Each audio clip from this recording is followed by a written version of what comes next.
Everyone, আমি recently কিছুদিন ধরে একটা নতুন ধরনের জুস বানানো ট্রাই করছি, মানে কি সামথিং কিছুটা ডিটক্স ওয়াটার টাইপের। কারণ দেখো আমার থোবরার অবস্থাটা কিছুটা হচ্ছে এরকম।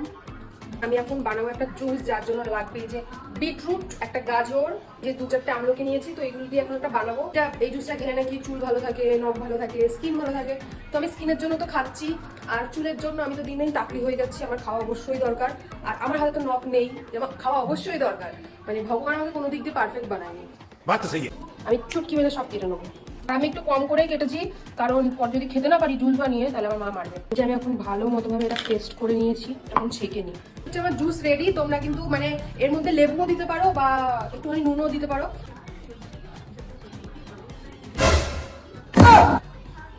বমি পেয়ে যাচ্ছে কি জঘন্য খেতে, বাট খেতে হবে। এত কিছু করছি, এর পরেও যদি মুখটা ঠিক না হয় তাহলে আর কিছু বলার নেই। এটা আমি হুজুকে পড়ে তো একদিন, মানে প্রথম শুরু করেছে, এটা আমি কয়দিন কন্টিনিউ করতে পারবো আমি নিজেও জানি না।